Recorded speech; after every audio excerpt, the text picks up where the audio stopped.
Coucou les beautiful, j'espère que vous allez bien. On se retrouve aujourd'hui dans cette nouvelle vidéo puisque je voulais vous parler des complexes.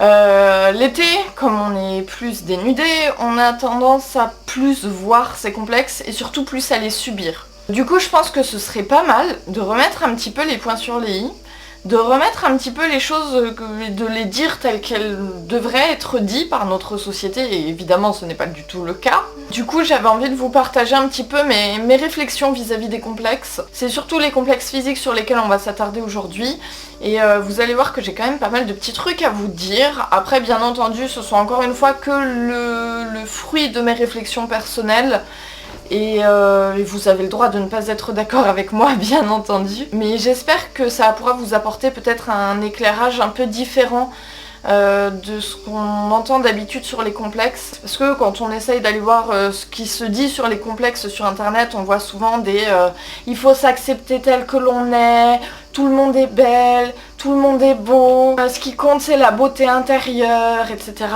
Ouais, d'accord, mais je suis à la fois d'accord et à la fois pas d'accord avec ça. Pour retrouver de l'estime de soi, il faut faire un travail sur soi, et pour faire un travail sur soi, ça se fait pas comme ça. Donc dire il faut s'accepter tel que l'on est, ouais c'est gentil, mais ça prend pas 2 secondes et demie. Et je trouve ça hyper culpabilisant en fait de dire il faut s'accepter tel que l'on est. Déjà non, mais il n'y a aucune obligation. Vous avez aussi le droit de vous dire j'ai envie de changer.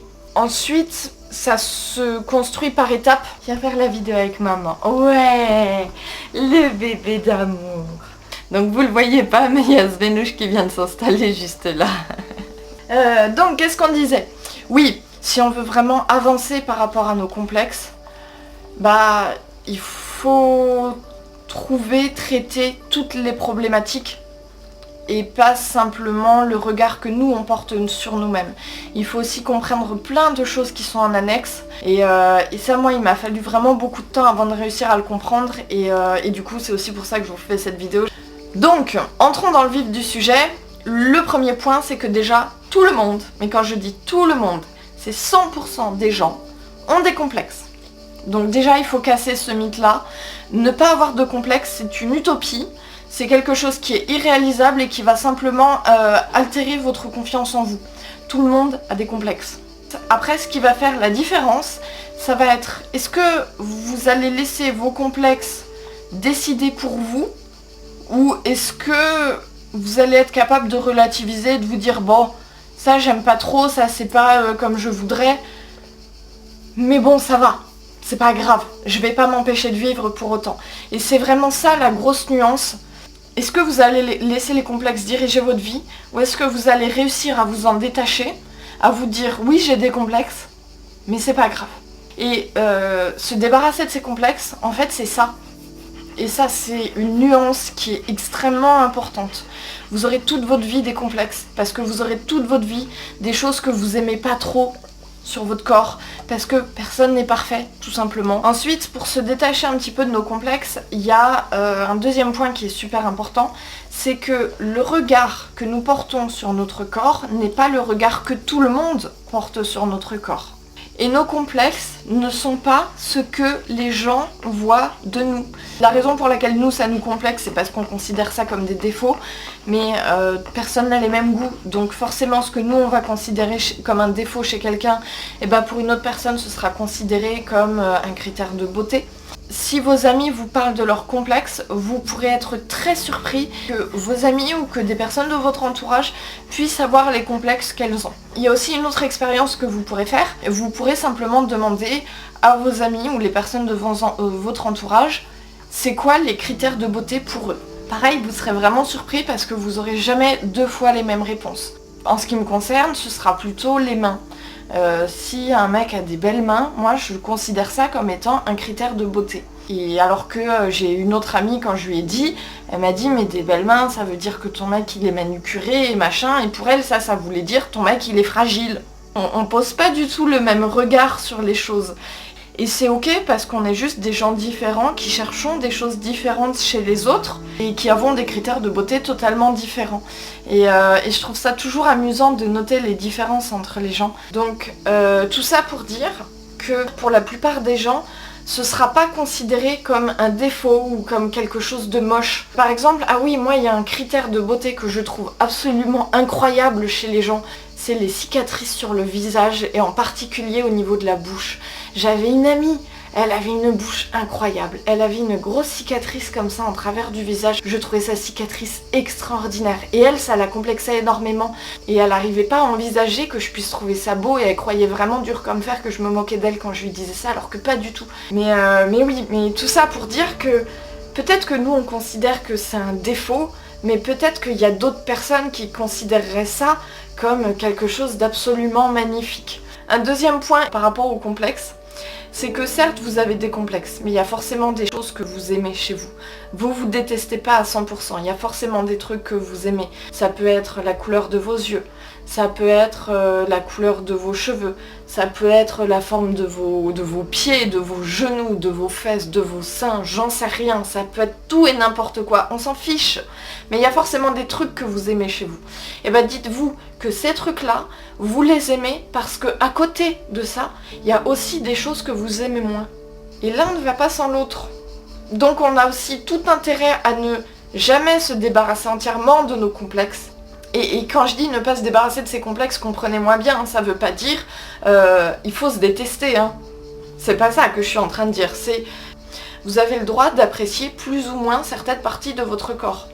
Mais après, si vous vous détestez, bah, ça va vous pourrir la vie. Et ça, c'est pas le but. Le but, c'est vraiment de dire ok, j'aime pas trop cette partie de mon corps, c'est pas grave. Et tant que ça vous empêche pas de kiffer votre vie, bah en fait il n'y a pas de problème. Vous avez le droit de ne pas aimer certaines parties de votre corps. Et du coup ça m'amène à un troisième point, c'est que vous, peut-être que vous voyez plus vos complexes que les parties de votre corps que vous aimez parce que vous focalisez dessus, mais les gens que vous croisez, ils vont vous voir en entier, ils vont pas voir uniquement vos complexes. Et du coup pourquoi est-ce qu'ils verraient plus les parties que vous aimez pas plutôt que les parties que vous aimez ? C'est pas parce que vous aimez pas une partie que tout le monde ne voit que ça. Au contraire, c'est peut-être que déjà les gens le voient mais peut-être portent un regard totalement différent de vous sur votre corps. Et ensuite, c'est pas parce que cette partie-là de vous existe que tout le monde ne voit que ça. Vous n'êtes pas que vos complexes. Vous êtes aussi tout le reste. Et vous êtes aussi les parties de votre corps que vous aimez. Et le pire, et ça ce sera mon point numéro 4, c'est que la plupart du temps, quand on a des complexes, c'est les autres qui nous ont fabriqué nos complexes. Et ça, c'est une situation qui peut être extrêmement difficile à vivre, selon votre sensibilité, selon la manière dont votre entourage s'adresse à vous, etc. Parce qu'on n'a pas toujours un... Tu vas faire un dodo derrière ? Oui.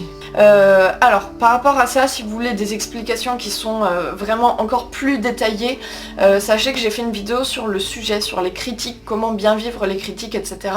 Je vous ai mis le lien dans la description de la vidéo, mais je vais quand même vous résumer un des points qui me paraît quand même super important et qui fait extrêmement lien avec les complexes. C'est le fait qu'une personne qui vous critique ne vous critique pas parce que vous êtes vous, elle vous critique parce que vous lui renvoyez quelque chose. C'est toujours systématiquement une personne qui n'est pas bien avec elle-même.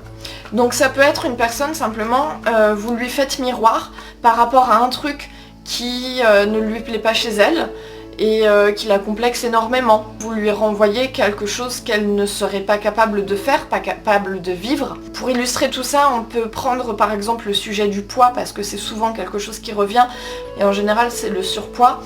Soit ça la renvoie à une période de sa vie où elle a pris quelques kilos, et elle l'a très mal vécu, et du coup... Le fait d'essayer de contrôler votre poids à vous, ça la rassure elle-même parce qu'elle est très... elle a beaucoup d'insécurité par rapport à son propre poids.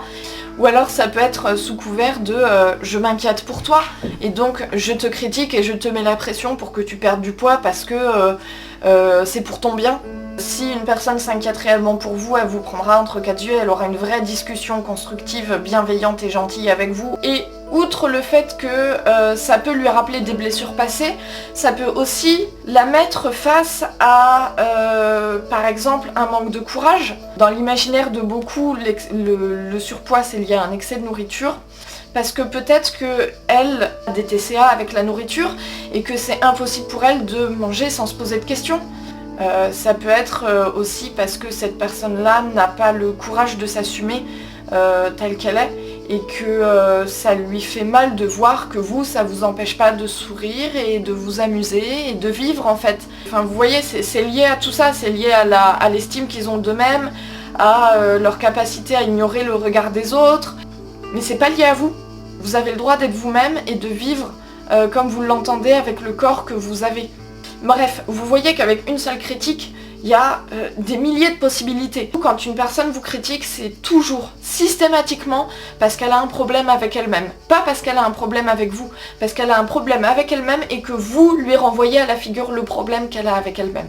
Et ça m'amène à un dernier point. Pourquoi est-ce qu'on serait obligé de se détester? Et juste, pourquoi est-ce qu'on serait pas capable d'être reconnaissant, de se lever le matin et de savoir que notre corps il s'est réveillé et qu'il respire et que notre corps il nous porte tous les jours et qui nous permet de vivre, peu importe son poids, peu importe sa morphologie, juste notre corps il est là et il se réveille le matin et juste de profiter de la vie. Et pourquoi est-ce qu'on n'aurait pas le droit d'être reconnaissant de ça et de lui rendre hommage tous les matins en se disant bon bah ce matin je vais pas me détester parce que la société a décidé que je rentrais pas dans les normes. Et vous voyez, ça c'est un truc que je trouve vachement bizarre dans notre société actuelle, c'est qu'une personne qui vous dit je m'aime, c'est une personne qui se vante, c'est une personne qui cherche à se mettre en avant, c'est une personne qui a un ego surdimensionné. Je trouve ça plus acceptable de se dire je m'aime que de se dire je me déteste. Et pourtant, il y a énormément de gens qui sont extrêmement mal dans leur peau au point de se faire mal. Et quand je dis se faire mal, ça peut être se faire mal de manière très déguisée, hein. Ça peut être abuser des clopes, abuser de l'alcool, ça peut être abuser de certains types de nourriture qui nous font du mal. Moi la première, pendant des années, j'ai mangé extrêmement sucré parce que j'étais pas bien avec moi-même. C'est horrible en fait de se critiquer à longueur de temps, de se rabaisser. Et je trouve ça pas normal en fait qu'on nous explique pas que c'est pas normal. Et en plus, on est super dur avec soi-même. Vous parleriez comme ça, vous, à vos amis proches, aux personnes que vous aimez, à vos parents, à votre grand-mère, à vos enfants? Vous leur parleriez sincèrement comme ça? Pourtant, on se parle comme ça à soi-même. Et après, dites-vous bien qu'en France, on est le premier pays d'Europe, si ce n'est le premier pays au monde, consommateur d'antidépresseurs. Et j'aimerais terminer cette vidéo sur un message d'espoir et de bonnes nouvelles pour le vous dans 10 ans. Dites-vous que même si vous êtes très complexé maintenant, peut-être que dans 10 ans, ça vous paraîtra... Et peut-être que dans 10 ans, vous vous direz que en fait vous êtes très belle et que c'est très bien comme ça. Et si vous avez des complexes, même des très gros complexes, eh ben sachez qu'il est toujours possible de travailler dessus, d'avancer, de faire évoluer son regard et de transformer son regard pour qu'il devienne plus bienveillant. Et encore une fois, je suis pas en train de vous dire que vous allez aimer 100% de votre corps et vous trouver magnifique de la tête aux pieds, mais juste arrêtez de se détester pour qui on est et juste commencer à se dire bon, ça j'aime pas trop, mais ça met en valeur tel truc à côté que j'adore, donc ça va. Et peut-être que le vous de maintenant a du mal à envisager que ça puisse être possible, si vous avez des très gros complexes, etc. Le vous dans 10 ans va très certainement vous remercier d'avoir évolué, d'avoir arrêté de vous faire du mal, ou peut-être que le vous de maintenant remercie le vous d'il y a 10 ans d'avoir justement commencé à évoluer et d'avoir commencé à avancer. Et d'avoir fait tout ce chemin, parce que peut-être que vous avez déjà fait beaucoup de chemin par rapport à vous-même. Voilà, écoutez, on va terminer sur cette jolie petite note. Je voulais juste vous dire aussi que sur Utips, je vais sortir des méditations guidées pour vous aider à retrouver un petit peu de positivité par rapport à votre corps, vous aider à vous sentir aussi mieux dans votre peau, vous aider à vous apaiser par rapport à vous-même et également des méditations guidées par rapport à l'alimentation. Et là-dessus, je suis assez contente de celles que j'ai déjà écrites. Ne vous inquiétez pas, ça arrive. Je vous ai mis le lien en attendant de Utip dans la description. N'oubliez pas qu'il y a quand même les fiches cosmétiques qui pourront vous aider à résoudre déjà certains problèmes. Je suis en train de travailler d'arrache-pied sur des fiches et je voudrais vous en faire une notamment sur l'alimentation pour vous aider à vous y retrouver un petit peu plus. En tout cas, tout ça, ça va arriver très très vite. Ceux qui me suivent sur Instagram, bien entendu, je vous préviendrai sur Instagram. Je pense que je vous mettrai aussi une vidéo sur YouTube. Vous aurez de quoi travailler un peu plus au niveau émotionnel si vous avez du mal à gérer votre émotionnel par rapport à ce sujet-là. Voilà. Écoutez, c'était le dernier petit truc que j'avais à vous dire. Je vais vous laisser méditer un petit peu sur ces belles paroles. En attendant, je vous dis à très très très bientôt dans la prochaine vidéo. Prenez soin de vous. Et voilà, prenez soin de vous. C'est tout. Bisous.